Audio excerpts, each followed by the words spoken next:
Imagine standing at the edge of a cliff, looking down at the life you've carefully constructed. Every relationship you've nurtured, every achievement you've chased, every moment you've spent proving your worth to the world, all of it suddenly feels like an elaborate theater performance.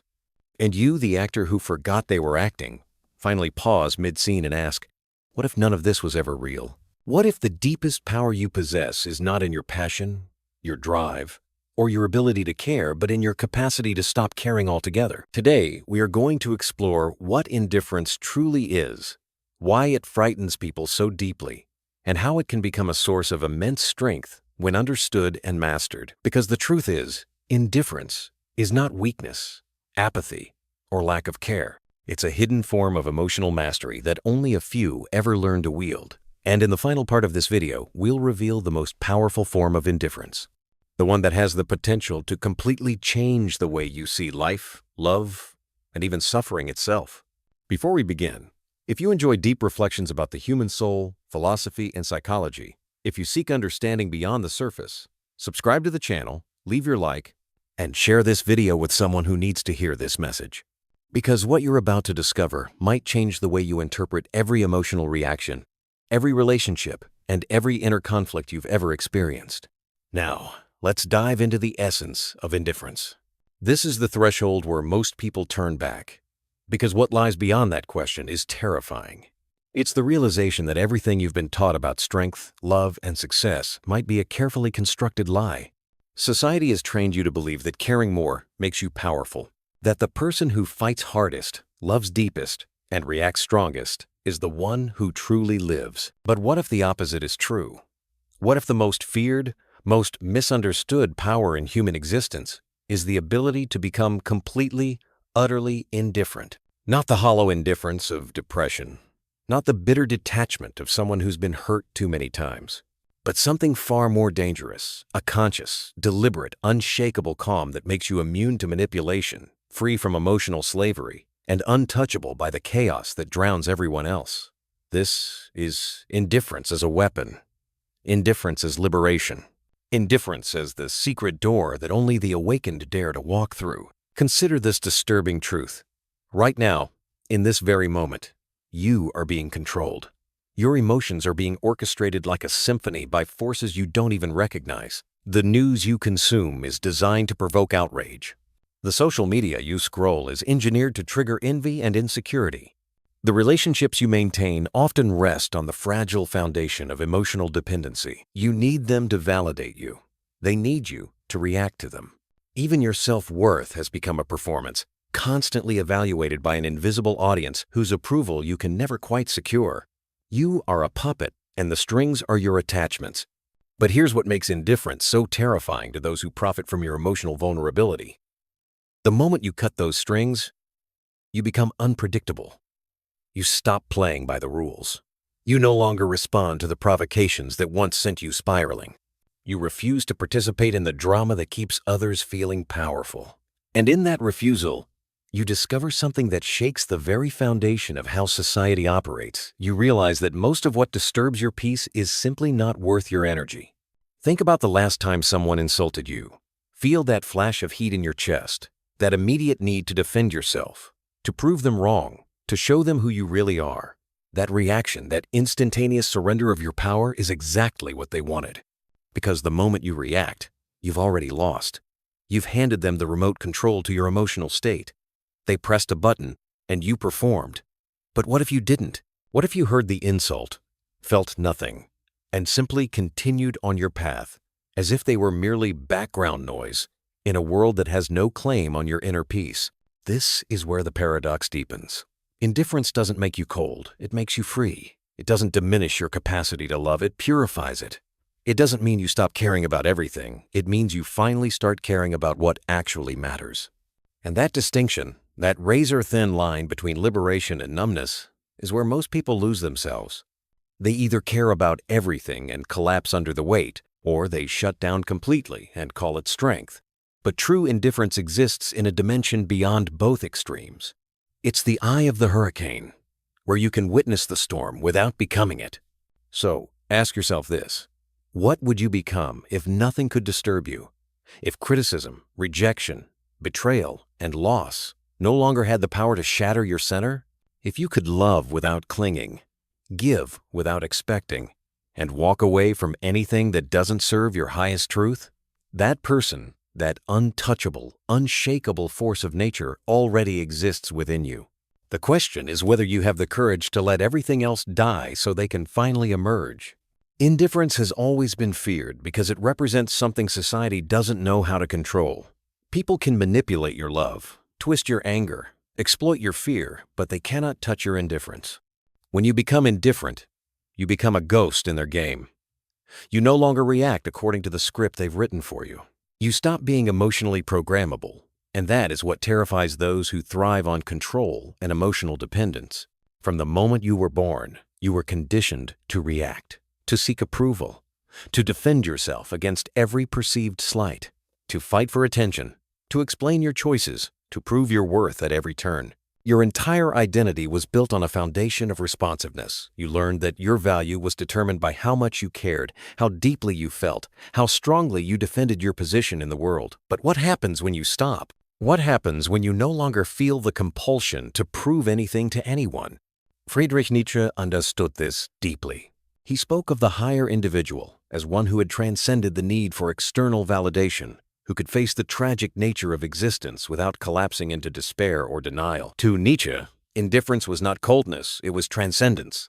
It was the mark of someone who had risen above the herd mentality, above the constant need for approval and belonging. The indifferent person observes life's storms without drowning in them. They stand on the shore while others are swept away by waves they mistake for reality. But here's the psychological trap that keeps most people enslaved.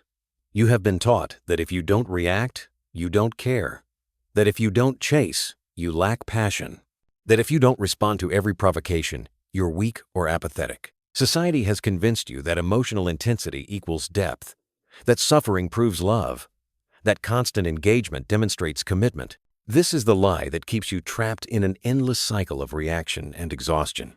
Carl Jung saw this pattern clearly in his work on the shadow and the persona. He understood that most people live their entire lives performing a role, wearing a mask that society finds acceptable. The persona demands constant emotional labor. You must care about the right things, react in the right ways, express the right amount of concern. But beneath this mask lies the true self, the one that exists independent of external validation, and accessing that self requires something radical, the willingness to stop performing altogether. The Stoics built an entire philosophy around this principle. Marcus Aurelius, ruling an empire while maintaining inner peace, taught that freedom lies in controlling your internal state regardless of external chaos. You have power over your mind, not outside events, he wrote. Realize this, and you will find strength. This is indifference in action, the capacity to act according to principle rather than reaction, to remain sovereign over your own consciousness even when the world demands your emotional surrender. Yet here's what creates the deepest suffering. Most people confuse indifference with cruelty. They believe that to stop reacting means to stop caring, that emotional detachment equals moral emptiness. But this couldn't be further from the truth. Real indifference is not the absence of feeling, it's the purification of it.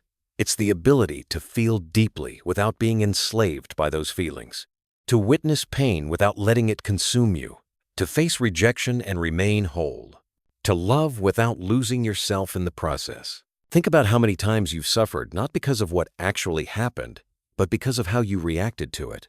How many sleepless nights you've endured over situations that, in hindsight, didn't deserve a single moment of your energy. How many relationships you've clung to long after they stopped serving your growth simply because you were afraid that letting go meant you didn't care enough. This is the prison of reactivity, where your peace is held hostage by every external circumstance, every other person's mood, every fluctuation in the endless drama of daily existence.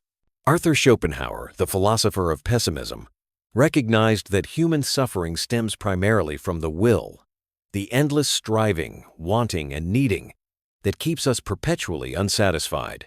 His solution was not nihilism, but a form of transcendence through resignation, a conscious withdrawal from the tyranny of desire. When you stop demanding that life conform to your expectations, when you release your grip on outcomes, suffering loses its primary fuel source. What remains is a quieter, more sustainable form of engagement with existence. This is where indifference becomes revolutionary. It's not about withdrawing from life, it's about finally becoming free within it. It's the realization that you can participate fully without being consumed, that you can care deeply without becoming dependent, that you can love intensely without making your peace conditional on being loved in return. But to reach this state, something must die within you. The part that constantly seeks validation, the part that needs the world to recognize your worth, the part that believes your value is determined by how others respond to you. And this death, this ego death, is precisely what most people spend their entire lives avoiding. The consequences of living without indifference are far more devastating than most people realize. You don't just lose peace, you lose yourself. Every day, millions of people wake up and immediately surrender their power to forces they don't even recognize. They check their phones and allow algorithms to dictate their emotional state. They scroll through curated highlight reels of other people's lives and internalize inadequacy as truth. They enter conversations already defensive, already preparing to prove themselves, already bracing for the judgment they've learned to expect. This is not living. This is slow-motion self-destruction, disguised as normal human behavior. The modern world has created a perfect storm of emotional dependency. Every system, every platform, every social structure is designed to keep you reactive. News cycles thrive on outrage because outrage keeps you watching. Social media profits from your insecurity because insecurity keeps you scrolling. Relationships often devolve into emotional transactions where your worth is measured by how much you give, how quickly you respond, how completely you sacrifice your own center to maintain someone else's comfort.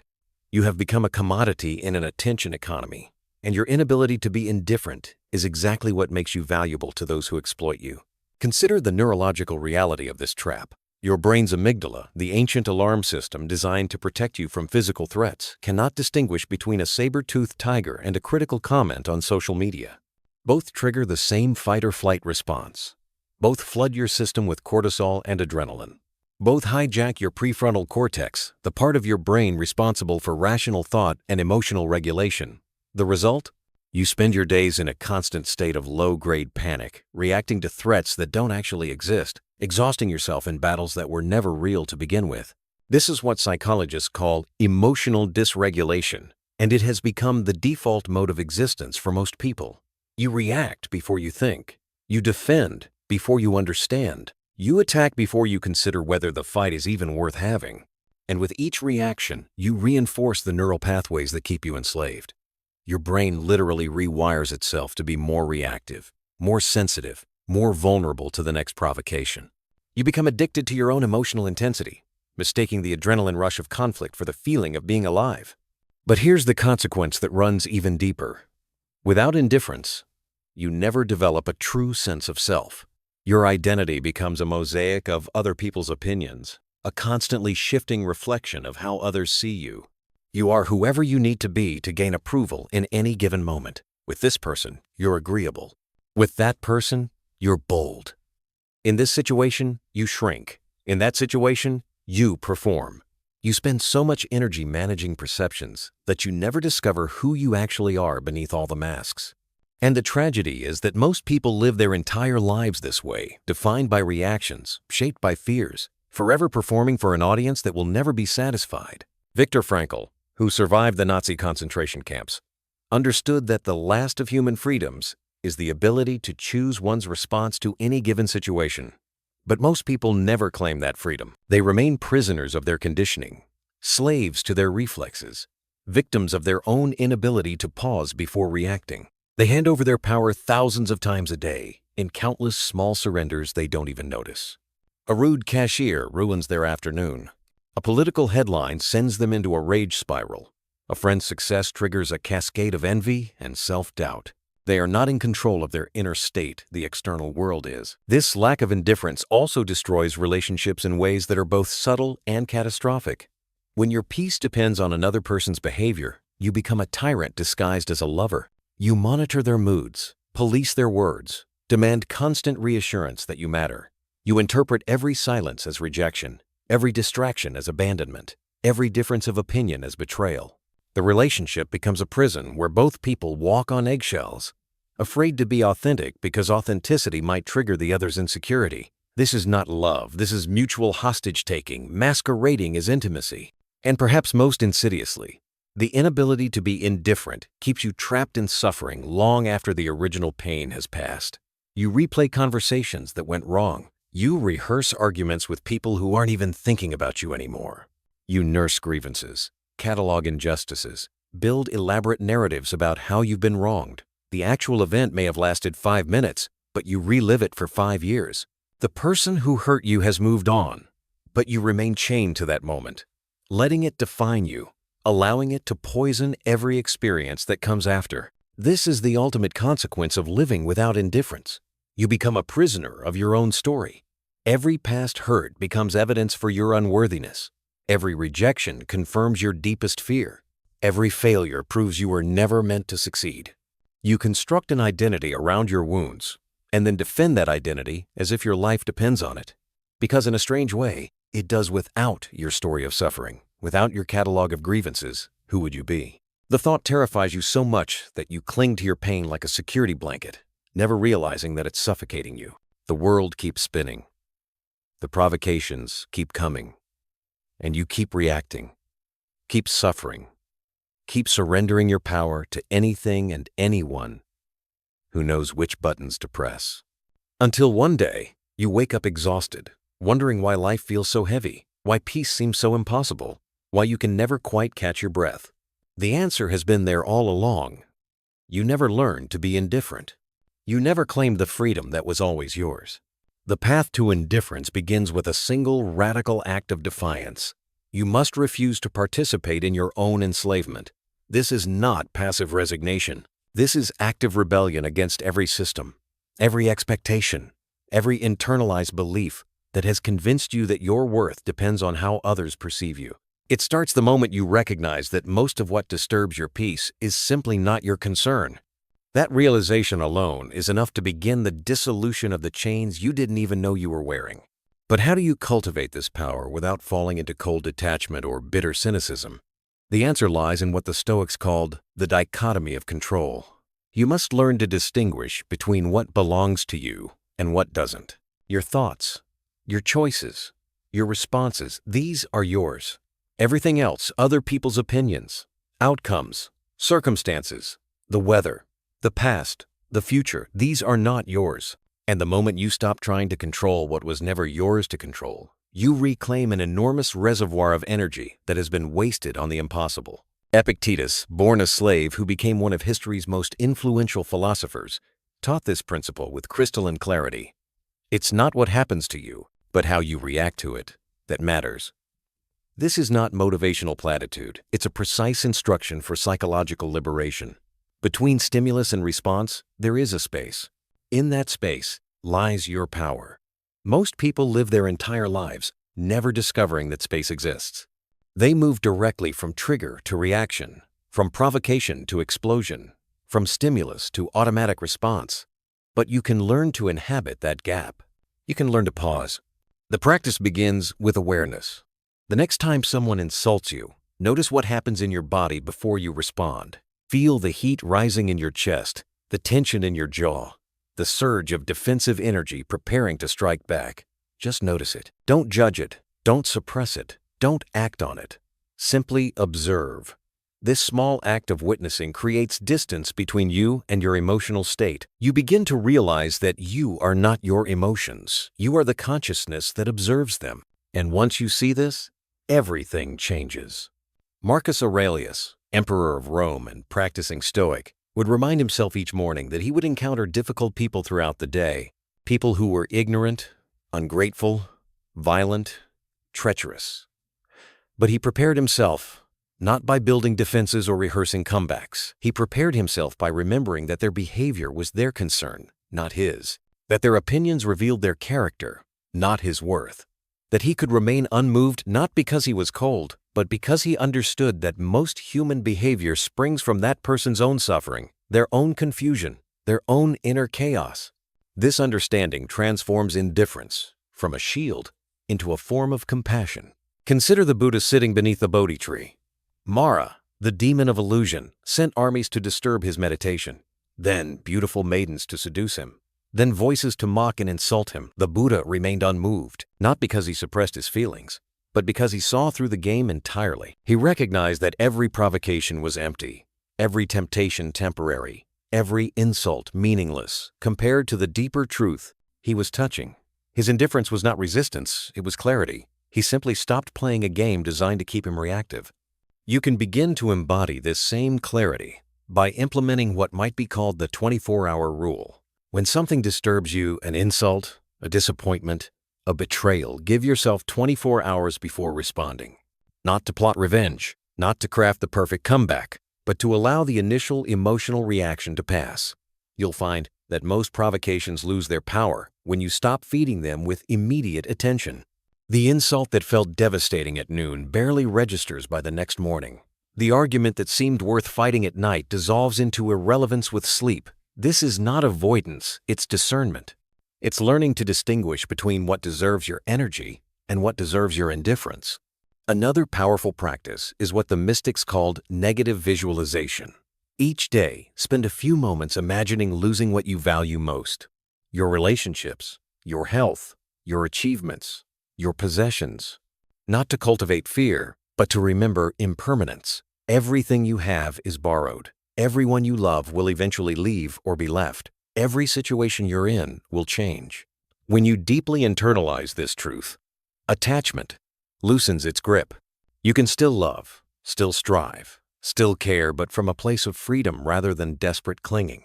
You hold everything lightly, knowing that nothing was ever yours to keep. The Stoics practiced this regularly. Seneca would imagine being stripped of his wealth and status.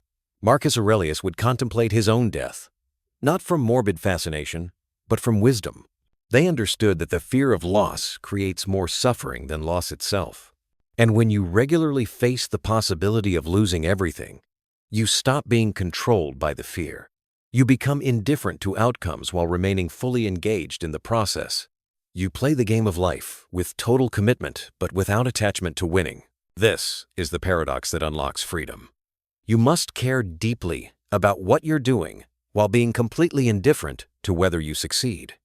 You must love fully while accepting that love may not be returned. You must fight for what matters while knowing the fight may be lost.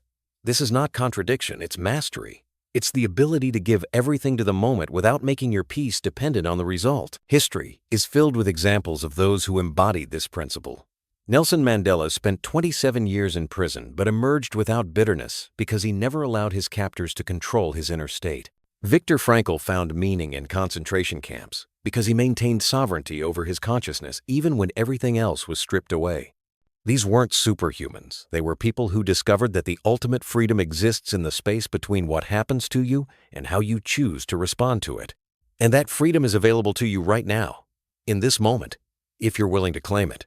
The rebellion against reactivity is not a single dramatic moment.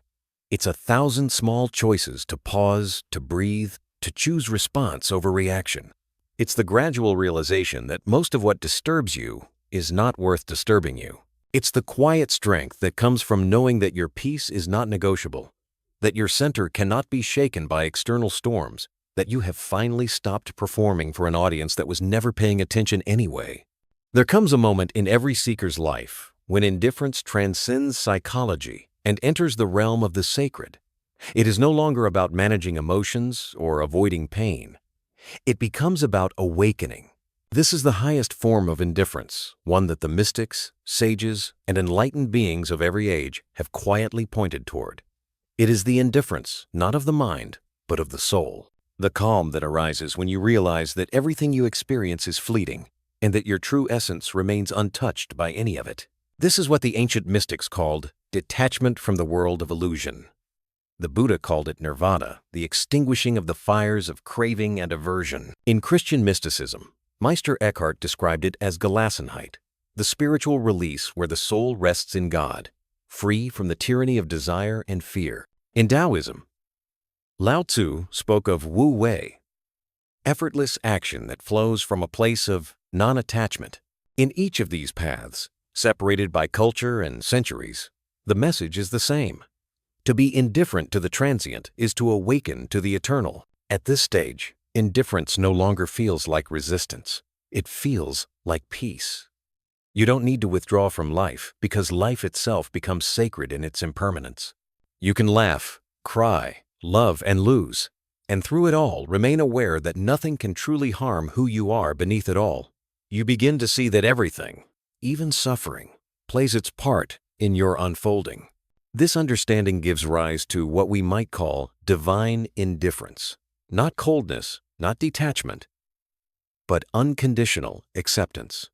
It is the serenity that comes when you no longer divide the world into good and bad, success and failure, gain and loss. You stop resisting what is, and in doing so, you discover a peace that cannot be shaken. Think of the ocean. Its surface can be wild, full of waves, storms, and turbulence. Yet, in its depths, there is silence vast, still, eternal. The wise live from that depth. They move through the surface of life with grace, because they know they are not the waves. They are the ocean. This is the heart of true indifference. When you understand that your inner being is beyond pleasure and pain, praise and blame, then no event in the external world can enslave you. You have found the unshakable center, what the Stoics called ataraxia, and what spiritual masters have long referred to as enlightenment.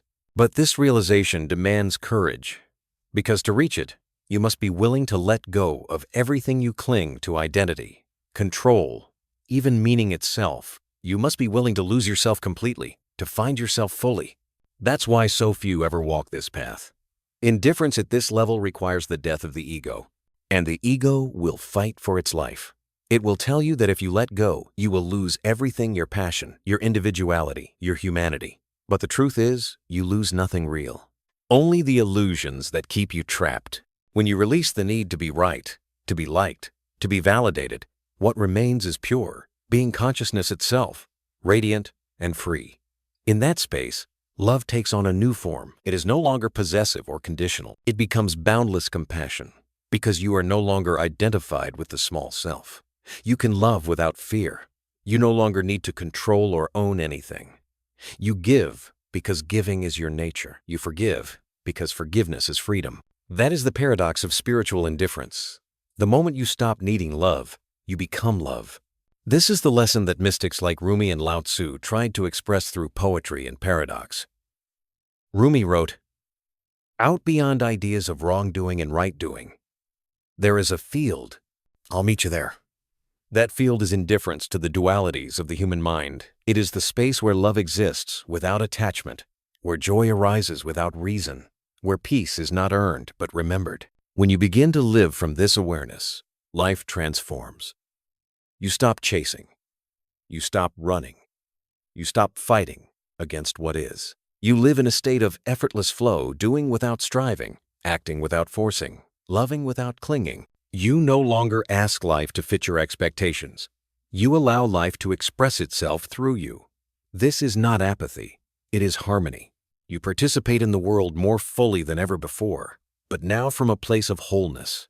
You can look at tragedy and still feel compassion, but without despair. You can face uncertainty and still move forward, but without fear, because you finally understand that nothing that truly belongs to you can ever be taken away, and nothing that is not yours will ever stay. This is why indifference is so profoundly misunderstood. To those still living in emotional dependence, it looks like detachment or arrogance, but in truth, it is the highest form of love. Love freed from need, love purified of fear.